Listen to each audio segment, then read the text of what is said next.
What's up, y'all? I said, what's up, y'all? Look at me when I'm talking to you, bro. Nah, I'm just messing with y'all, man. This your boy Knockout Boxing 86 TV, and we in here. So check this out, bro. Before I get going on today's video, y'all should know what to do by now. Excuse me. Be sure to hit that like button, subscribe to the channel if you're new here, and share the video, bro. If you come through and watch my video, be sure to hit that like button. You just putting your seatbelt on when you hop in my car. And also comment down below. I want to chop it up with y'all, and I want to talk boxing with you, but I can't do it unless you leave a comment. So be sure to comment down below so we can chop it up and talk boxing. And if you want to have me hop on the panel, or if you want to collaborate with me, knockoutboxing86@yahoo.com is the email. Again, that's knockoutboxing, the number 8, the number 6, at yahoo.com. But without further ado, let's get it popping, and let's go ahead and get into today's video. And today, we recapping our picks for the week, bro. Hold on, it's a little warm, bro. All right, there we go. We recapping our picks, bro. We recapping our picks from this week, bro. We went 2-0 this week. So now we got a record of 64-15, bro. We only had time to do 2 fight predictions, and so I chose to do the entire Showtime card, which was only 2 fights.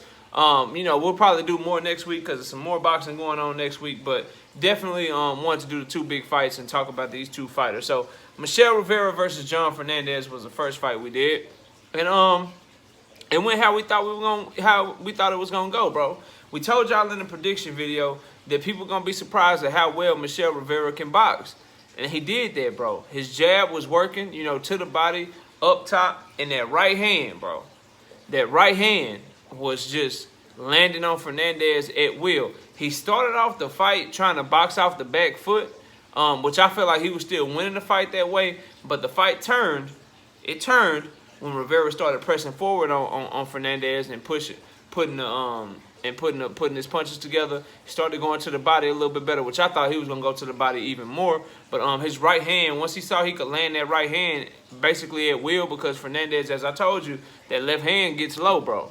His left hand is too low for me, and it's okay when your left hand is low and you got very good reflexes, or you a great counter puncher, or you setting a trap or whatever. But his left hand is low just based off a bad habit, because his head movement ain't great. He's not a great counter puncher, and he got timed pretty easily by Rivera. Now, Rivera did get caught in like the 5th round in the middle of an exchange. He got clipped and got knocked down. I like the way that he recovered, bro. I like the way that he recovered, and he ended up starching, bro. He ended up starching Fernandez, bro. Just like I thought he would. He won by knockout. And a couple of things, you know, just so y'all know why my picks are the way that they are, bro. The reason that I thought he would knock him out was because of defense, bro. I felt like they both had power, but I felt like Fernandez's defense was just not up to par, bro. He's very basic, very easy to time. He's not athletic. He throws the same 1-2s, and so Rivera picked up on that. He countered with the right hand. He did some 1-2 with the right hand. He led with the right hand. His right hand was just dominant that fight. From Rivera, a couple of things that I think, you know, he can improve on, bro.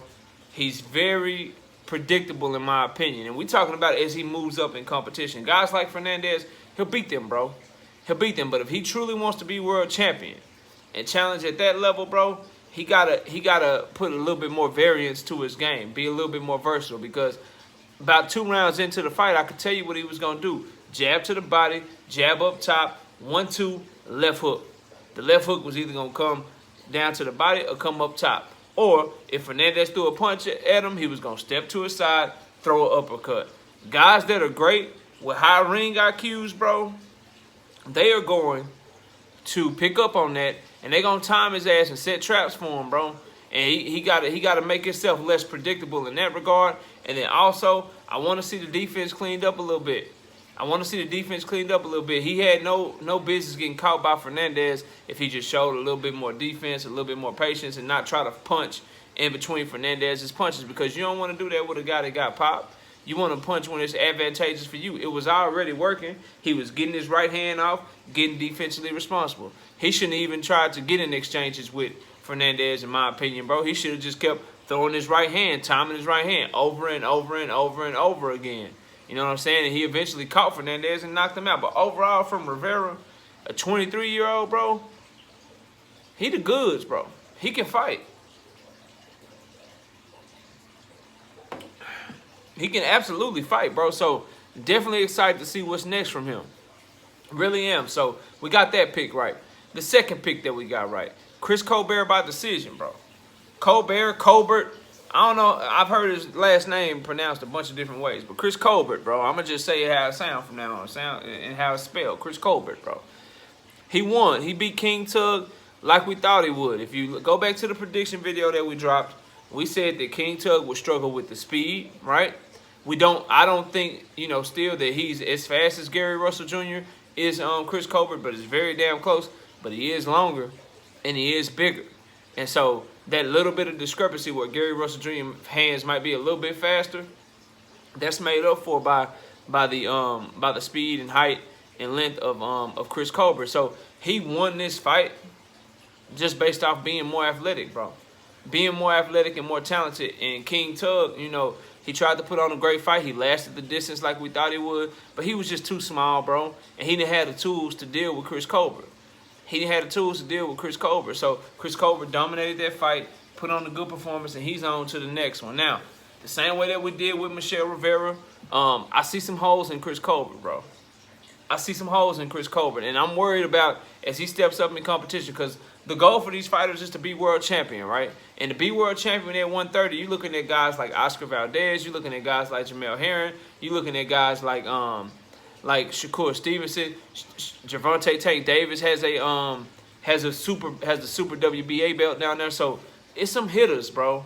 It's some hitters at 130 pounds, and the weaknesses that I see in Chris Colbert, I think they can be cleaned up, but I don't really know, because first one, I feel like he has a lot of bad habits, bro, because he's able to get by on most guys with his talent level. And so as a result, when you fight fighters that aren't as talented as you, which is why I'm a big fan of young fighters stepping up and fighting the best early, when you fight fighters that aren't as talented as you, bro, you can get away with stuff. Chris Colbert, he got a little wild in that fight. You know what I'm saying? He got a little bit reckless, and he got caught with some shots by King Tug if you was really watching the fight. And so his lack of discipline or honing his skills or relying too much, and I don't want to say lack of discipline, because by all accounts he works hard in the gym, bro, but his willingness to just rely on his natural reflexes and not rely on his textbook boxing skills, that could come back to hunt him, because those guys that we named, maybe he's a little bit faster than them, but they have enough skill and they're fast enough to where if you try that shit where you got your hand down all the time, or you throw your jab at the same speed all the time, or you ain't as defensively responsible as you are, you can get away with that shit on people that's less athletic than you, that's not as skilled as you. You can't get away with that shit with guys like Oscar Valdez, definitely not Gervonta Davis, definitely not Shakur Stevenson, bro. You can't get away with that shit on guys like them, bro. And so that's one thing I like for him to clean up, is be more defensively responsible, be less reliant on his natural God-given abilities, even when he's fighting somebody that he knows he's superior than in the talent department, because you should always be working on shit. Another thing I got questions about. I don't want to say that Chris Colbert has a low ring IQ. This may be a result of him knowing that King Tug couldn't hurt him, or he was showing out for the fans, or whatever the case may be. But his ring IQ, in my opinion, he needs to get a little bit better at that, because he switched southpaw, right? He switched southpaw. First time he got switched southpaw, he got caught with a right hand, got timed with a right hand by Nyambar, bro. He went back to orthodox, dominated the fight. Switched back to southpaw, got caught with a right hand, right? Got caught with a right hand. Switched back to orthodox, dominated the fight. Switched to southpaw again, got caught. Wasn't as dominant from the southpaw position, bro. And to me, somebody with a high ring IQ, somebody that's in that ring just to win and to kind of put on a dominant performance, once they got caught by that first right hand, they either A, when they even switch to southpaw again, or B, once you switch to southpaw the second time and you got caught by that right hand, southpaw should have been over with, bro. Southpaw should have been over with. Should have never even thought about switching that way again. He was dominating the fight from the orthodox stance. His jab was working beautifully. He was putting combinations together, and he should have just stuck to that, bro. He should have just stuck to that. So I worry about like all that flamboyance, bro. All that shit that he do against these lesser guys, bro. Those are bad habits.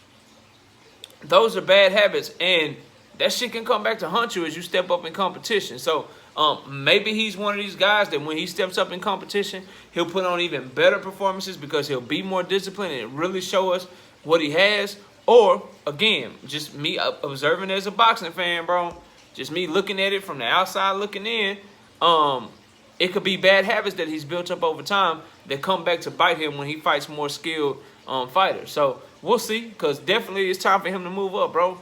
Like, no more showcase fights. It's time for him to start challenging the top of the division, bro. It really is. It's time for him to start challenging the top of the division. I think Valdez and them, I don't think those fights are next for him. I don't think because Jamel Herring and Shakur Stevenson look like they about to fight. I'm sure Oscar Valdez don't want to fight primetime Colbert right now. So if you Chris Colbert, I mean, can you get, you know, like Jojo Diaz and Javier Fortuna, can you get the winner of them in the ring? Can you get somebody like Burchelt? Can you get Burchelt in the ring? Like, it's time for him to start fighting champions and contenders so we can see what he really got in the 130-pound division. Because, and also, if he's going to move up to 135, which he's a big 130, if he's going to move up to 140, bro, the things that I mentioned, the defensive, being defensively responsible, not relying on your athleticism and your talent totally, having a high ring IQ, not switching stances just for the sake of switching stances. As he moves up in weight, those things are going to become even more important for him, bro.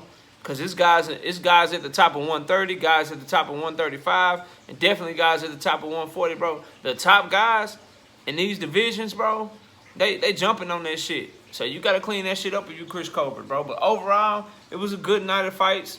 You know what I'm saying? Entertained by both fights. Definitely enjoyed rewatching the Gervonta Davis and Barrios fight before the telecast begun. So overall, man, it was a good night for boxing. A good day to come back home and just relax from a long trip. And I'm excited to be back here with you guys, man. So as you can see, we back in our digs, bro. We back in our digs, back working. Oh, and don't forget, bro, the live show.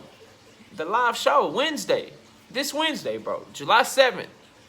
This Wednesday, July 7th, 7:30 p.m. Central Time, 5:30 on the East Coast, 8:30 on the East Coast, bro. Come check your boy out. We're doing our first live show. We're starting off with once a week. It's going to be every Wednesday night at 7:30 p.m. Central Time. And we only going to be in your way for about an hour, bro. We're going to start off the show with about an hour. The goal is to give y'all quality shows. We're going to do them once a week. If they get good traction, if we got good viewership, you know, if people want to see your boy more, then we'll start doing them more than that. But for right now, once a week, every Wednesday night at 7:30 p.m. Central Time. Y'all stay tuned, man. We got some big stuff coming on this channel. But I appreciate y'all watching this one. Everybody enjoy your day. And with that, we out of here, bro. Peace.